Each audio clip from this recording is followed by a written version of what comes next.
नमस्कार दोस्तों, स्वागत है आप सबका एक बार फिर। आज का ये वीडियो आप लोगों के बहुत काम आने वाला है, स्पेशली उन लोगों के जिन्होंने पीछे मुझसे सहारा के रिलेटेड अनेकों क्वेरीज की थी। मैं उन सभी सवालों का वैसे पर्सनली उनको रिप्लाई दिया, लेकिन मुझे एक चीज़ समझ में आई कि और भी बहुत से लोगों को उन्हीं चीज़ों को लेके क्वेरीज होंगी और इसके बारे में इसी विषय में हम आगे बढ़ेंगे। तो स्वागत है आप सबका।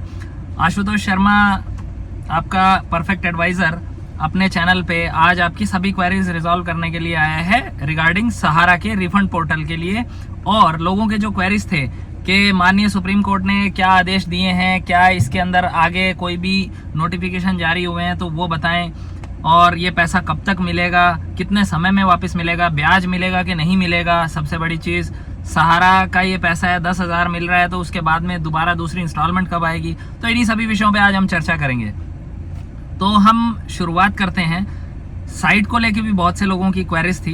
देखिए, साइट्स का मैं आपको बता देता हूँ कि इसका कोई पर्टिकुलर टाइम जो है ना, रात के समय में ही ये काम कर पाएगी। दिन में ये क्रैश डाउन जैसी ही रहती है स्थिति इसकी, क्योंकि बहुत सारे लोगों का पैसा है तो उन लोगों ने कंटिन्यूसली ट्राई करना है, डे बाय डे वो ट्राई करते रहते हैं। और उसमें क्या होता है कि या तो आप अर्ली इन द मॉर्निंग करेंगे ट्राई, रात के 10 से लेके सुबह 6, 7 और 8 बजे तक लगभग साइट प्रॉपरली काम करती है, क्योंकि उस समय क्या होता है मोस्टली लोग सो जाते हैं। तो दिन भर में सीएचसी सेंटर वाले, पर्सनल जिनके अमाउंट हैं या जो भी लोग हैं वो वहाँ पे जाके अपना और ये इन्वेस्टमेंट के लिए जो भी अपना रिफंड क्लेम करने के लिए, दावा डालने के लिए लगे हुए रहते हैं। तो साइट बहुत ज़्यादा बिजी रहती है। तो आप थोड़ा सा एक बार, क्योंकि कुछ भीड़ कम हो साइट के ऊपर, तो इवनिंग में उसके बाद आप ट्राई करके देखिए। साइट मस्के जैसी चलेगी, स्पीडी काम होगा और जितना आप सोच नहीं सकते उतनी जल्दी आपका क्लेम जो है वो डल जाएगा। अभी सबसे पहला सवाल जो अराइज था वो ये था कि कुछ ने मुझसे ये पूछा था कि सर इसमें एक बार में कितना अमाउंट, जैसे किसी के 2 बॉन्ड्स थे, उन्होंने एक ही क्लेम किया तो बोले दोबारा अब मैं कब कर सकता हूं। तो दोबारा के लिए मैं बता देता हूं कि ये एक ही बार आपने सारी अमाउंट जो है, जो 4 कंपनीज है इसमें, star multipurpose cooperative society, Saharayan universal multipurpose cooperative society, Sahara multipurpose cooperative society और Hamara cooperative society, Hamara India credit cooperative society, ये 4 है। इन 4 का ही अगर आपके पास बॉन्ड है तो वो आपने एक ही दफा में आपका लॉगिन आईडी बनाया, उसके बाद में वो सभी आपने ऐड क्लेम करते हुए दावा ऐड करें, या उसमें अगर आप हिंदी साइट को हिंदी मोड पे ले जाएंगे तो उसमें दावा जोड़े, और अगर इंग्लिश में है तो ऐड योर क्लेम, वो करते जाएंगे। वो टोटल अमाउंट आपके उसमें ऐड होता जाएगा और आप उसको अपने अकाउंट में धीरे धीरे जो भी ग्रेजुअल प्रोसेस है उसके अकॉर्डिंगली आपको पैसा आपका आना स्टार्ट हो जाएगा। पहली बार 45 दिन के अंदर अंदर आएगा 10,000 रुपया, और उसके बाद में जब सुप्रीम कोर्ट से और पैसा आएगा तो फिर दोबारा से नेक्स्ट इंस्टॉलमेंट सबको आएगी।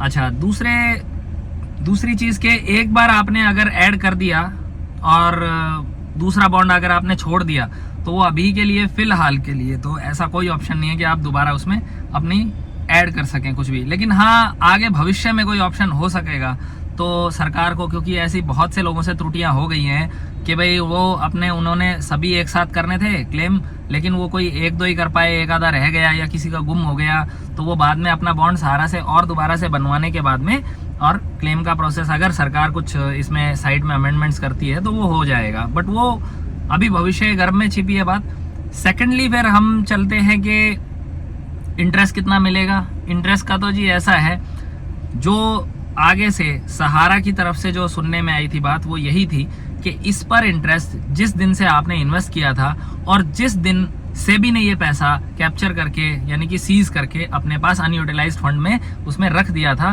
तब तक का आपको 6% का इंटरेस्ट मिलेगा। जो बैंक एफडी का जो नॉर्मली चल रहा था वही आपको इंटरेस्ट मिलने वाला है। उसके सिवा सहारा ने जो भी वादे किए थे ना, चांद सितारे दिखाए थे, हथेली पे सरसों उगा के दिखा दी थी कि भाई एक रुपया डालोगे तो आपका 1.5 रुपया हो जाएगा, या 2 रुपया हो जाएगा, या 3 रुपया हो जाएगा, डिपेंडिंग अपॉन देयर ऑन जो time and tenure which they have provided as per the schemes. तो उनके अंदर ऐसा कुछ भी नहीं मिलने वाला। देखिए, सहारा के पास सारी बेवकूफ बनाने की स्कीम्स थी, पैसा कमा के देने की कोई स्कीम्स नहीं होती थी। पिछले वाले का आने वाले को दे दिया, नेक्स्ट को पीछे वाले का पैसा दे दिया, इस तरह से वो गाय का बच्चा भैंस के नीचे, भैंस का बच्चा गाय के नीचे करके और अपना काम चला रहा था। और पब्लिकली और नेशनल लेवल पे वो अपनी जैसे ये क्रिकेट के स्पॉन्सरशिप ले ली, टीम इंडिया की, वुमेन्स क्रिकेट टीम की, हॉकी की, बांग्लादेश की, इन सब देशों की क्रिकेट की स्पॉन्सरशिप ले ली। तो लग रहा था कि भाई सहारा कोई बहुत बड़ी चीज़ है, यानी कि वो अपने आप को हाईलाइटेड मोड में ऑन रखता था ताकि पब्लिकली उसकी एक इमेज क्रिएट रहे, बहुत बड़ी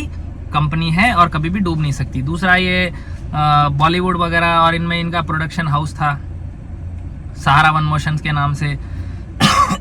तो कुछ चैनल्स थे, सहारा वन, सहारा इंडिया, फिर आपके ये न्यूज़ चैनल्स भी थे। तो ये सब ये इन्होंने अपने आप को एक तरह से हाईलाइटेड मोड में रखा हुआ था। तो ये बेवकूफ़ बनाते थे और कुछ नहीं करते थे। अभी इसमें नेक्स्ट जो सवाल है वो ये था कि कुछ लोग ये पूछ रहे थे कि सर इसमें सहारा के लिए ये जो पैसा है क्या सरकार इसको दबा के रख लेगी, सरकार खा तो नहीं जाएगी? इस दावे को हम दोबारा, इस पे लिखा हुआ है बॉन्ड के, जैसे हम क्लेम डालते हैं कि भाई आप दोबारा किसी भी फोरम में इस राशि को क्लेम नहीं करोगे, कहीं पे नहीं जा सकते। तो अब इसमें मैं आपको बताता हूँ, कुछ लोग आपको YouTube पे भ्रामक प्रचार कर रहे हैं। भ्रामक प्रचार कैसे कर रहे हैं? वो कहते हैं कि देखिए आप पढ़ के देखिए, इस पे लिखा हुआ है अदर देन, इस फोरम के अलावा आप दूसरे किसी फोरम में नहीं जा सकते, क्लेम नहीं कर सकते। अब वो क्यों नहीं कर सकते मैं समझाता हूँ। पहली चीज ये कि आपने यहाँ से क्लेम डाल दिया, आपके बॉन्ड्स जब भी आप अगर बैंक में FD करवाते हैं, या सहारा जब रनिंग मोड में थी तो आपका कोई भी बॉन्ड है या सर्टिफिकेट है, जब उसकी मेच्योरिटी हो जाती थी तो आप ब्रांच पे जाते थे, उस पर सिग्नेचर करके रसीदी टिकट लगा के 1 रुपए का 2 रुपए का और वहाँ पे दे देते थे और आपका पैसा आपके अकाउंट में आ जाता था या आपको बाई कैश मिल जाता था। सेम ऐसा ही प्रोसीजर FD के में होता है। तो इनमें कैसा है कि यहाँ पे आपसे जो आपकी दावा राशि है उसके अगेंस्ट में आपसे सिर्फ सॉफ्ट कॉपी लिया जा रहा है, वेबसाइट के थ्रू आपसे ऑनलाइन उसकी कॉपी ली जा रही है। कॉपी लेके वो साइट पे आपने अपलोड कर दिया और उसे सेबी एज वेल एज जो आपके सरकार के जो अपने ये CRCS के प्लस सहारा के जो अधिकारी लोग हैं वो बैठ के उसे क्रॉस वेरीफाई करेंगे एज पर रिकॉर्ड्स, और वो जेन्युइनली लेजिटिमेट फंड्स है वो आपके अकाउंट में आ जाएगा। और बॉन्ड किसके पास रह गया? बॉन्ड तो आप ही के पास रह गया।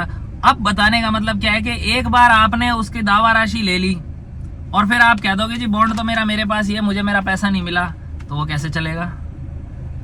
इसका सिर्फ एक सबसे पहला ये लॉजिक है, भाई आपके बॉन्ड आपके पास रह गए, हमने एटमॉस गुड फेथ में आपसे डिक्लेरेशन ले लिया कि भाई एक बार ये पैसा लेने के बाद आप दोबारा कहीं पे नहीं किसी फोरम में दावा लोगे इसी बॉन्ड को ले जाके।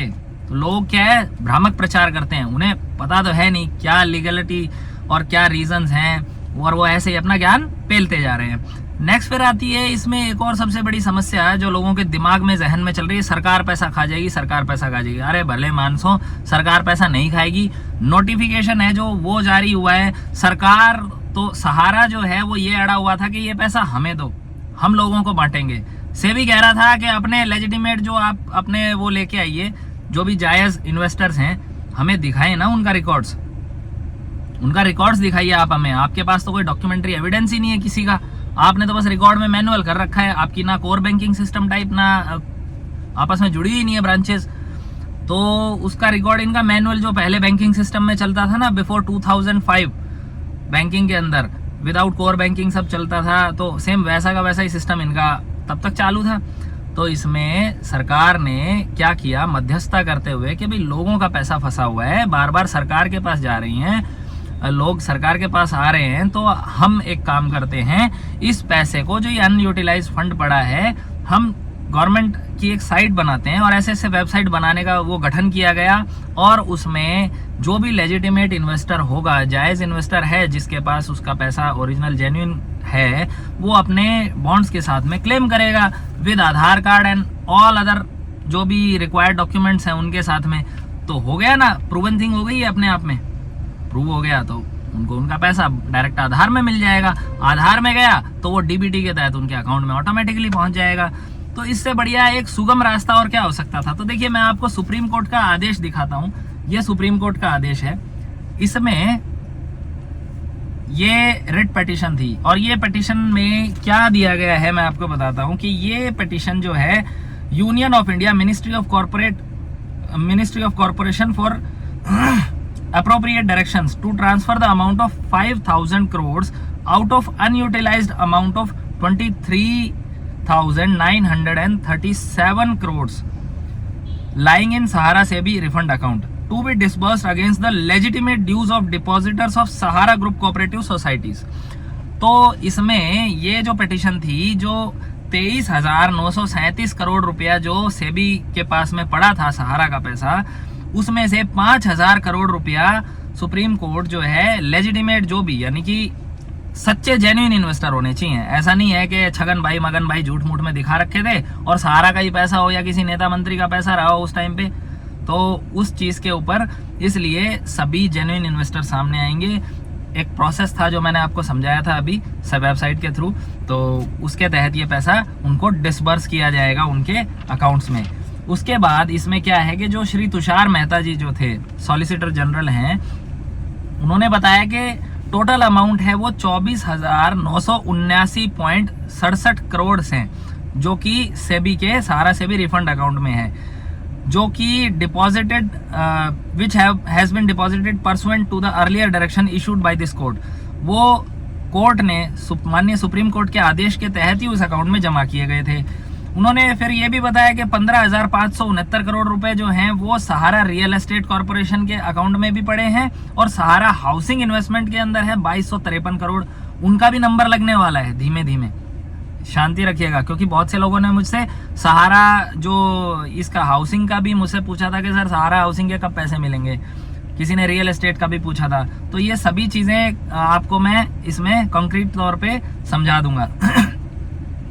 उसके बाद ये भी कहा गया कि जो ये कॉर्पस जो सहारा से भी रिफंड अकाउंट में है, इसमें ये डिपॉजिटर्स जो सहारा कह रहा है उसके हिसाब से सहारा के इन्वेस्टर्स का पैसा है, तो क्यों ना इसे बांट दिया जाए उनके लोगों में ही जो अनयूटिलाइज पड़ा है। और large number of continuing complaints against the Sahara Group of Cooperative Society that the amount are lying unutilized is also consisting of the amount of depositors of Sahara Group of Cooperative Societies.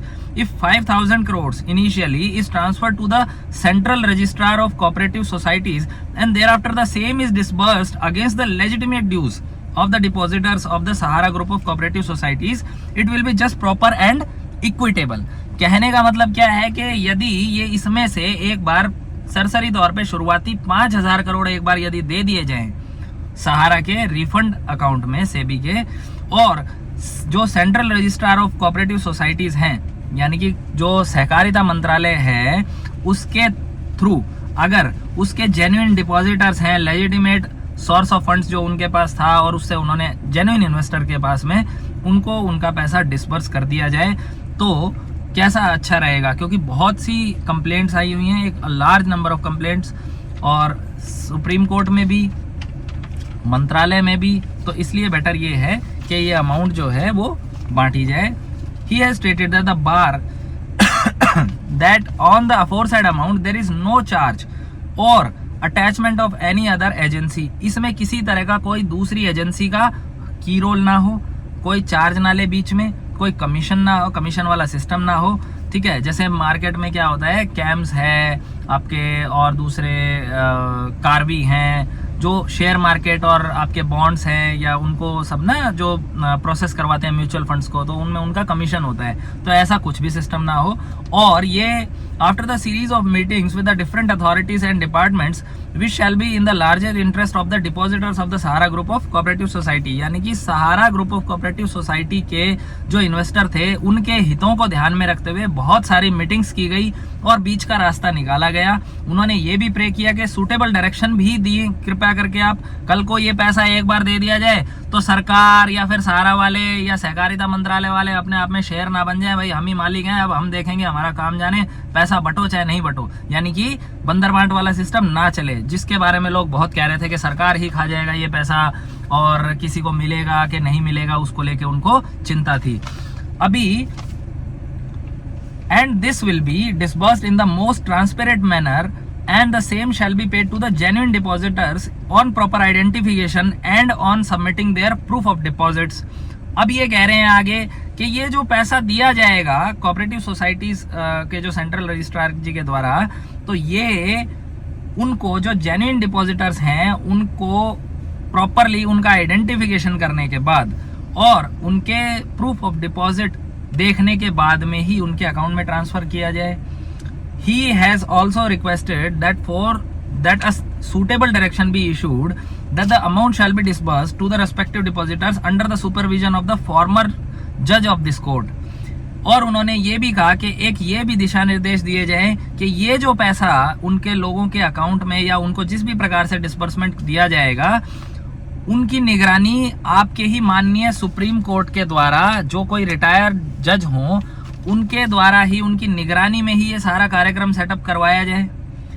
Having heard, Shri Tushar Mehta, अब जो supreme court के जो जजेस हैं वो उनकी bench कह रही है कि तुषार मेहता जी की बात सुनने के बाद, जो सॉलिसिटर जनरल हैं on behalf of the union of India, and taking into consideration, और इन सब चीजों को मद्देनजर रखते हुए, the facts narrated here in above and when it is reported that the 2253 crores had been taken out of the Sahara credit cooperative society limited, यानी कि इसमें से सहारा क्रेडिट कोऑपरेटिव सोसाइटी लिमिटेड में से जो 2253 करोड़ रुपए जो पहले हाउसिंग फाइनेंस के थे उनको अलग हटाने के बाद में, और जो बाकी कोऑपरेटिव सोसाइटीज जो बच गई, Sahara group multi state cooperative societies and other SEBI के जो रिफंड अकाउंट्स थे, उनके अंदर जो अमाउंट ये अनयूटिलाइज पड़ी है सहारा ग्रुप की कोऑपरेटिव सोसाइटीज की, तो ये लोगों को उनका पैसा वापस देने के लिए बाध्य है, एंटाइटल्ड हैं लोग पैसा वापस लेने के लिए।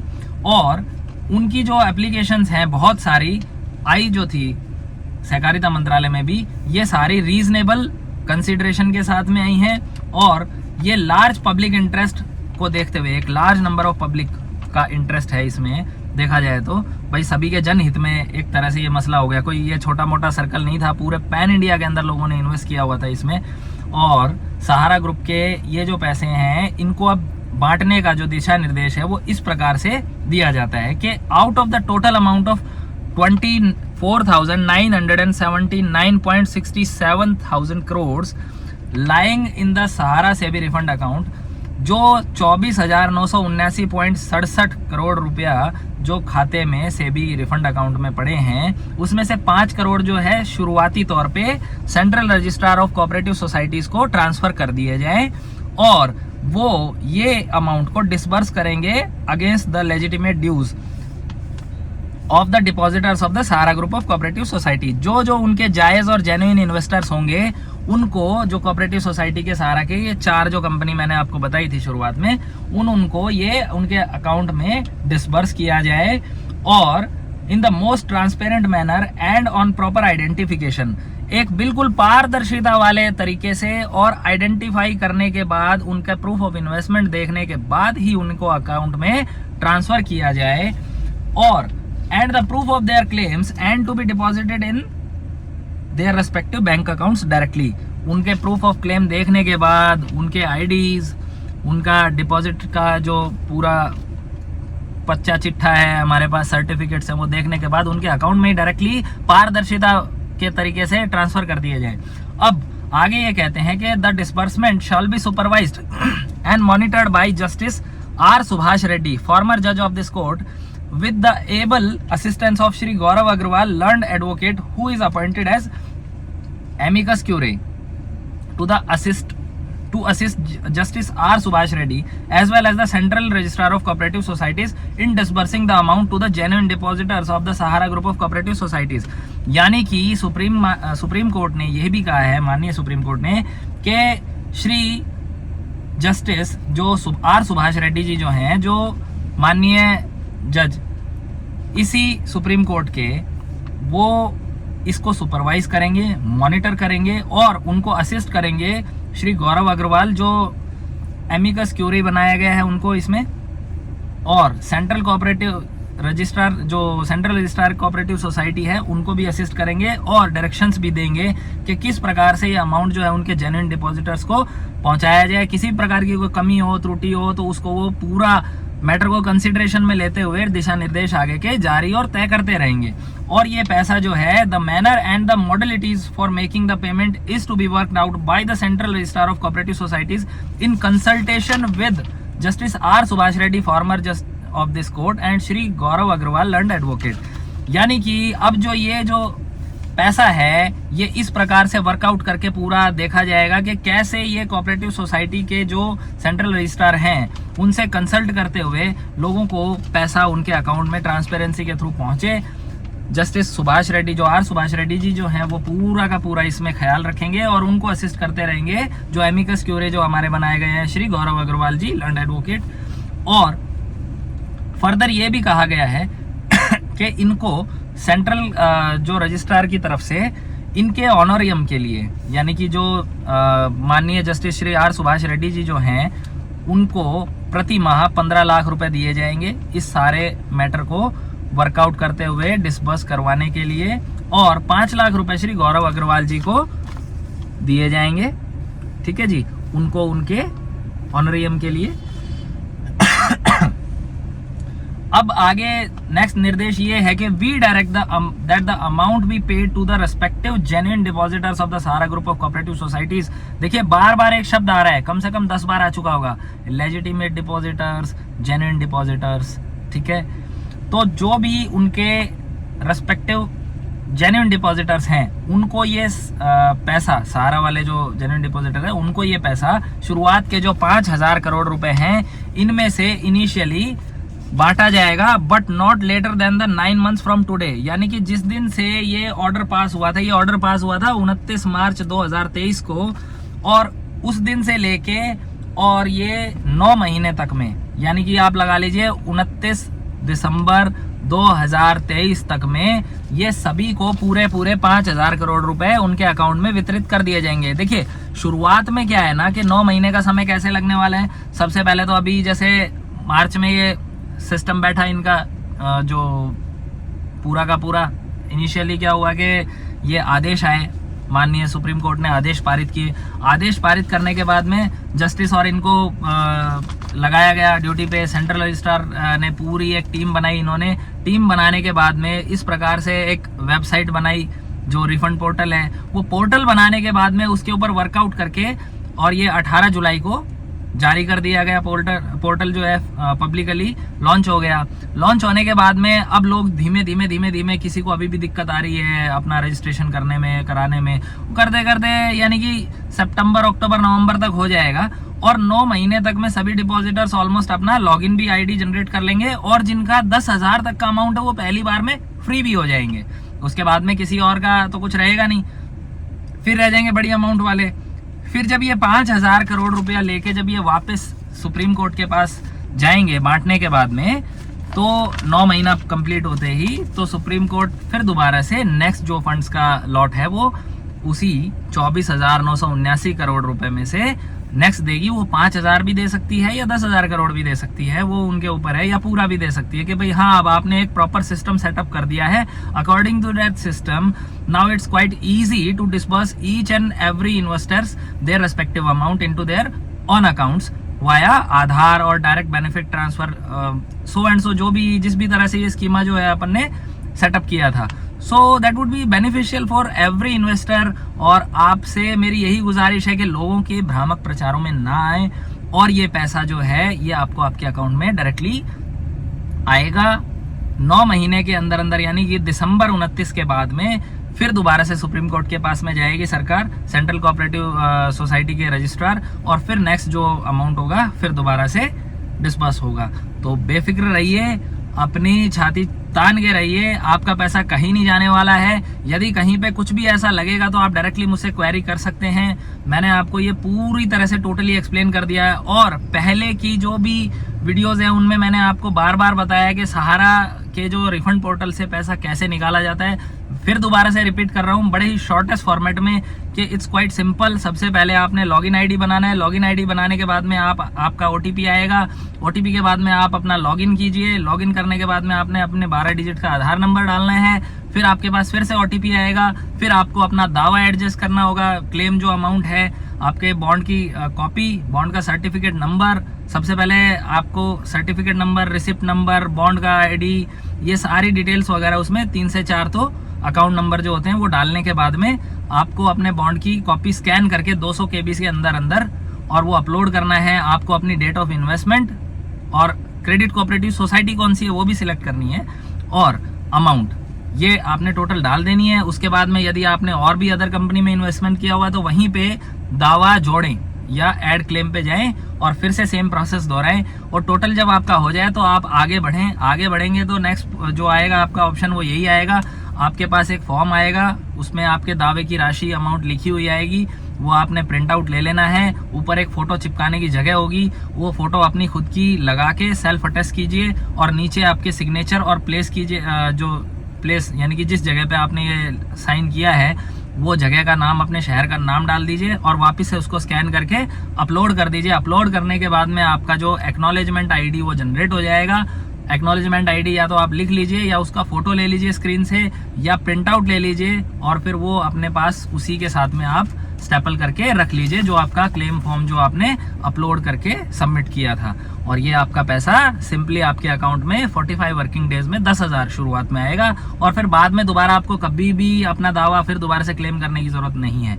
तो लोगों ने जो उसमें जो शर्तें लिखी हुई हैं उनको लेके भ्रामक प्रचार फैलाया हुआ है। सरकार की कोई गलत मंशा नहीं है, और यदि होती है तो माननीय सुप्रीम कोर्ट फिर भी बैठे हैं। ऐसा नहीं है कि आपने आज कर दिया दोबारा दूसरे फोरम में जा ही नहीं सकते। सुप्रीम कोर्ट तो देश में है ही ना कानून व्यवस्था चलाने के लिए कि भाई हमारा पैसा था, 10,000 दे के हमें पीछा छोड़ दिया, अब बाकी का पैसा कौन देगा। फिर से भी लोग जा सकते हैं। PIL किस लिए हैं?